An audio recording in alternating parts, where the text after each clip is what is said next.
In case you missed it, here's Dave and Cheryl's favorite moments of the week. I have a potato masher in my utensil drawer because sometimes it's fun not to be able to open that drawer as it gets caught on other things. Say there's a new exciting study out on kitchen utensils. More than 90% of people have the basics. So what are the basics?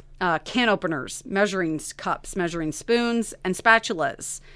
At least 80% say they also have steak knives, cutting boards, whisk, graters, peelers, tongs, and ladles. But then there's a bit of a drop-off after that. So, Dave, I know your wife is a baker, so you definitely have a rolling pin at your house. Yeah, only 73% say they do have a rolling pin. I think we have more than one. Only 69% have a potato masher or a food thermometer. You know, I love my food thermometer because I'm always worried about undercooking chicken. And I hate when I overcook it and, it's super dry. Mm-hmm. It takes all the guesswork out of it. 47% have a garlic press. I have one. I think I broke, though. And I had to check it out. I think we might have one. 43% of a juicer. Only 30% have a mandolin. Yes, because, cut your tips of your fingers off and then you're like, we're going to put that one away. In case you don't know, it's not a string instrument. Because honestly, when I first saw this story, I was like, a mandolin? Like in the kitchen? That seems like a weird place to keep a musical instrument. If you're trying to get like paper thin slices of things, you put it on there. And that's how people always slice their fingers because they're very sharp. There's a guard that usually comes with them, right?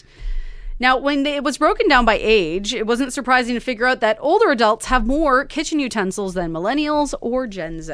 I mean, with age, you just start accumulating more and more things, right? Because you know what happens? One person goes to either a high-end kitchen place because you might do a lot of baking, or you're at the dollar store. You're like, I think we need a new spatula. Now suddenly you have 5 spatulas. Exactly. And there are a few exceptions, though. Mandolins, ricers, zesters, and juicers, and especially chopsticks. A lot of the younger people have those in their kitchen. They say 60% of young adults have chopsticks in their kitchen compared to just 38% who are 45 or older. Now, let me ask you this. Do you have a favorite spatula? Of course. Doesn't everyone? Yeah. Just like I have a favorite burner on my kitchen stove. Left front burner. Depends on which pot I'm using. If I'm using a small pot, front left. But if I'm using like my big frying pan, front right. See, my front left for both of those things. Well, but they're different sizes, right? So I've got kind of different sizes, but the one on the left can fit both of those the way the design is. Oh, okay. See, mine's just like one small, one big. But then in the back left, I love the back left one. That one's good because it fits one of my pots perfectly because it's kind of in between those two front burners. I never use those ones. Because you know why? Because I don't think about turning them off. You know what I mean? Because I'm always used to using the front ones. Oh, is there anything worse than turning on the wrong burner and then you're like cooking nothing for 20 minutes? You could go in your bathroom and into your linen closet and pull off this look yourself, or you could spend about $925 on this skirt that looks like a towel. So a luxury brand, Balenciaga, is now selling a skirt for $925 that just looks like you're wearing a towel. Like, I don't know how else to describe it. It looks like you literally just got out of the shower and wrapped a towel around your waist, and that's it. I mean, you're supposed to wear it over clothes, right? Now, yes, obviously, you need to wear a shirt with it, but it's not just a towel. Apparently, the one that they're selling on Balenciaga for almost $1,000 has buttons inside and an adjustable belt that's hidden so it doesn't fall off. And unlike regular towels, it's also dry clean only. So their claim, it has their logo on the front, but you can't see it anywhere in the photos they've posted. Without that, it just really looks like a normal towel. And it's unisex, by the way, too, so I guess the perfect gift for a man or a woman in your life. I laughed, though, because I saw a great post from IKEA over the weekend. I think it was in the UK, where they styled one of the workers wearing a towel from the store the exact same way. And it was like £9 or something. Can you imagine? So, by the way, you won't be able to get it for Christmas. They're only doing pre-orders, and it may not ship until February. This holiday, get something you will cherish forever.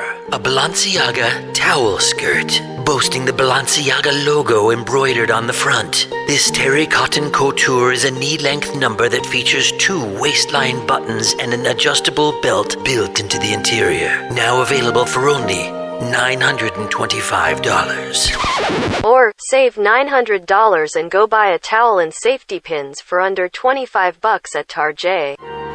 Balenciaga, if you're fool enough to buy it, we'll gladly sell it to you. We've got not one but two stories that involve an alligator and a crocodile. Yeah, a Florida woman was bit in the face by a 9-foot alligator while she was out snorkeling. I ripped the mask off and I turned and I saw its like two little eyes like sticking out of the water. I just heard a rush of water, turned around to make sure like she was okay, and I just saw the gator. I saw her head in its mouth. And then like as I was running back and like I saw what it was, that's when it started hurting. I was like, ow, my forehead hurts really bad and my neck is in like so much pain. I mean, she's very lucky. She was just left with minor injuries after that encounter. Meanwhile, an Australian man claims that he survived a crocodile attack by biting it back. Lashed onto me, and it was a big grab, solid. He shook me straight away, shook me like a rag doll. He took off in the water about 3 meters. I jumped in the air and kicked him in the ribs behind the front shoulder. And I managed to have a bite. And then I actually missed most of what I was biting at. It was all heavy head, heavy bone. And my teeth slipped up and I got all of the eyelids. And I jerked back on that and I had about a second go past and he let go. And he looked at the crocodile and he said, "That's not a bite. This is a bite." He did suffer a pretty intense leg wound, though, but is on the mend now. Meanwhile, a man in New Jersey was just about to sell his mint condition 2007 pickup truck to a potential buyer. And as they were recording, or I don't know if it was on like the surveillance doorbell camera, in the middle of the sale, a deer jumped over 2 other cars in the driveway and slammed into the for sale truck.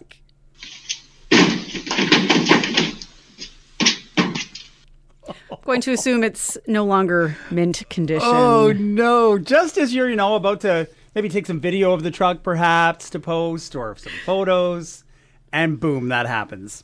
All right, and a tugboat captain in Naples, Florida, spotted a black bear hanging out on a sailboat, and he captured all of that on video. We were kind of blown away that there was a bear in Royal Harbor. I came back around, and I looked over, and he's on the sailboat. No one's going to believe me if I tell them. I sat here for like an hour, and he was just going from front to back on the boat. The word started spreading around the club that there was a bear on the docks, and I said, no, there can't be a bear on the docks. Walked out to the docks. Sure enough, there was a bear on a boat. I've seen alligators in the marina. I've seen dolphins, manatees. Never seen a bear. Well, now you can add that to the list of all the other wildlife that you spotted. Thankfully, there was no one else on the boat at the time, so there was no injuries. Could you imagine showing up to get on your boat, though, and you're like, oh, that's a bear, and we're going back. No, he was just taking a nap, right? He was trying to find the bed that was just right. Do you have a favorite coffee that you always buy? A go-to brand? Not really. I think it just depends. On what's on sale. Yeah, exactly. But apparently, a new study has found that there is a 45% chance that you don't actually even like your favorite coffee. Yeah, they polled 5,000 coffee drinkers, and they did a blind taste test of different roasts, like light, medium, dark. Turns out that 45% of us think we like a certain roast, but actually prefer a different one. For example, a third of people who say they like dark or medium roast actually ended up preferring one that was lighter.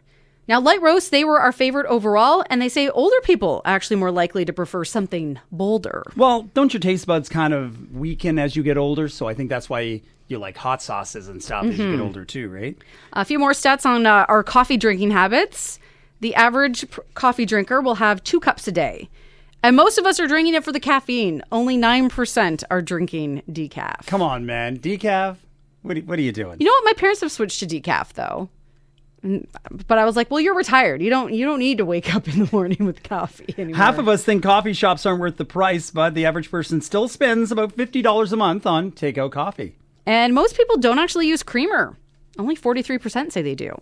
I've tried to go to black coffee, but again, depends on what type you're getting, because then suddenly you get gut rot, right? Mm-hmm. So I've struggled trying to find a brand of coffee that we really like. And I've tried all sorts of kinds, because you go away, right? You, Dominican, Cuba, wherever. Oh, when we were in Costa Rica, I drank gallons of coffee. It was so good. But trying to find that stuff, right? I mean, some places, maybe in the GTA, will import, but just right there. Mm-hmm. It's tough. So the fire chief was in here a few weeks ago talking about Fire Safety Week. Mm-hmm. I could smell his coffee.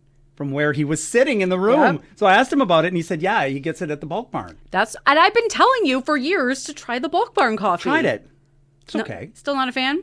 That's all right. It smells great, though. It sure does. even before you brew it, right? Just the smell of the actual grounds. So, I don't know. For me, the search continues. Well, imagine opening up this package. You'd be in for a bit of a surprise. A woman by the name of Danielle got some boxes in the mail a couple weeks ago, and one of them was oddly heavy. She didn't know what it was. So she opened it up.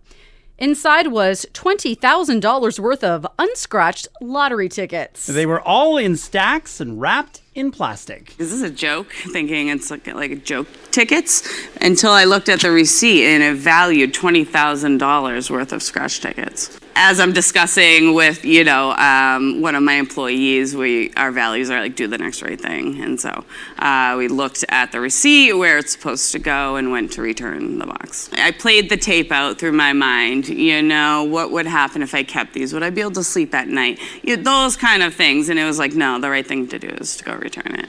So it turned out they were supposed to go to a liquor store down the street, and FedEx had delivered them, obviously to the wrong address. And the lottery folks in Massachusetts say she definitely did the right thing because she wouldn't have been able to cash in the tickets anyway. Stores have to actually activate the scratch tickets before they sell them. And until they activate them, they're just worthless. Yeah, I'm pretty sure it's the same with the OLG here in Ontario, too. So, yeah, if you grab lottery tickets just out of a store or whatever, they have to activate them first. Then they put them out onto display. So, yeah, she may have played out that scenario in her head. Did that scenario involve going to jail? It might have. Maybe that's why she was like, I better think this over. Okay, people, tomorrow morning, 10 a.m., Santa's coming to town. Santa! Oh, my God! Santa here? I know him. Just one of the many great lines that were a part of Elf. And did you know Elf is turning 20 years old this year? Thanks for reminding me that I'm old, Dave. You know you're going to watch it. It's just such a holiday classic now. And we have some fun facts about the movie to help you celebrate that anniversary. Like, Will Ferrell wasn't actually the first choice to play Buddy the Elf. So the script for Elf was written all the way back in 1993. And when they did that, they had Jim Carrey in mind. Could you imagine if Jim Carrey had done it? He would have done The Grinch and Buddy the Elf, like two holiday classics. However, Jim dropped out sometime during the decade it took the movie to finally be made. Buddy was originally written as a darker character, but the director, Jon Favreau, wasn't really interested in it until it was rewritten to be more family-friendly.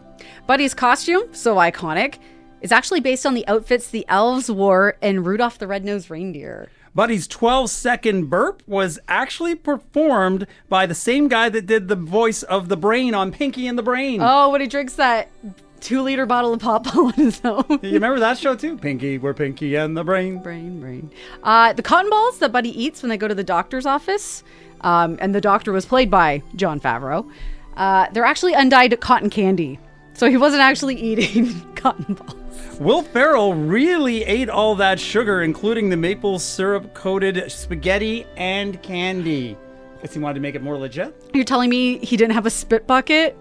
Because usually nuts. they would be like, and then they spit it out. I guess he actually ate it. Oh, how gross.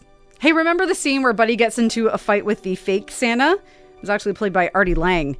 They did that in one take. So it took the art department weeks to decorate the department store. And in the movie, they played off like Buddy does it overnight. Well, the director, Jon Favreau, told them, hey, just go nuts, wreck it. And have some fun. And so they did it all in one take because they didn't want to have to reset it. And Will reportedly turned down $29 million to make a sequel because he was worried it wouldn't be very good and people would accuse him of just doing it for the money. But however, James Caan, who of course played Buddy's dad in the movie, claims the real reason they never did a sequel is because Will and Jon Favreau did not get along. Yeah, there was always talk about that. Now, I think both sides have kind of tried to dismiss that a little bit, but makes you wonder if that's really the reason why they never did a sequel. And it's one of those movies that I don't think it needs one. I think we're good with how it ended and how it played out. What do? Buddy has to go back to the North Pole and take over? Yeah, probably take over for Santa or something, right? Still, so many great lines from that movie. Here's another one of my favorites. You got that? I think so. This place reminds me of Santa's workshop. except it smells like mushrooms and everyone looks like they want to hurt me. We elves try to stick to the 4 main food groups: candy, candy canes, candy corns, and syrup. Well, isn't that the way in the holiday season? And here we are, right? I mean, we're just over 1 month away from Christmas. A month from today, it'll be Christmas Eve, and you're going to get into the goodies. It's just usually the way it goes. There's always so many desserts and cookies and pies. And holiday parties. Just floating around over the season. So a recent poll just found out, or just was asking people about, desserts and treats over the holidays. 48% say they've actually gone to a party just for the desserts. I wonder if that's, for some people, they think, okay, that's my way of controlling it, because I can go to a party, just have a couple things, because if it's sitting at home, I'm going to eat all of the things. Mm-hmm. The average person will eat 26 cookies over the holidays, 25 pieces of candy, 13 slices of cake, 12 pieces of pie, 13 brownies, 13 cupcakes, and a partridge in a pear tree. And we're more likely to give in to our cravings during the holidays than any other time of year. And they say the top reason is that, certain sweets and treats are only available this time of year. And we also like to hoard it, too. And I think also, too, you get to the end of the year and you're like, oh, I deserve it. I should treat myself. Well, we try and hoard it and hide it. 48% of us have actually hidden holiday sweets to prevent roommates or other family members from stealing them. These are my treats. No one else's. And the most common hiding spot behind other stuff in kitchen cabinets, in a cupboard that doesn't normally have food in it. Ooh, smart. And where no one would ever check, the bathroom cabinet. Yeah, I don't care if it's in a container. Yeah, don't be bringing food in No, the bathroom. but I'm thinking under the sink and then hiding it in the back. Still. People flush and leave the lid open. There's always something floating around. And you the got the bathroom. door closed. It's all kind of tucked away behind there. Is there one that does you in every year? Any sort of Christmas treat, baking, that you're like, no, I have to eat that? Oh, if someone has homemade sugar cookies with just a little bit of icing. Oh, so good. So worth it. Nanaimo bars for me. Oh, those are also delicious. Literally, if you bring out one of those dessert trays, it's I want to try one of each. If there's a little bit of I want to try one of each. Just give them all. My wife makes a great Christmas fudge that our kids will fight over. You're talking about wanting to hide it. Our middle daughter will grab it and try and run away with it, especially when she was younger. If you talk about old family recipes, we were talking about that one day. Do you have any old recipes? Well, this is a recipe that she got from her uncle, and it is a Bailey's fudge, and it is amazing. You've been listening to Dave and Cheryl's favorite moments of the week.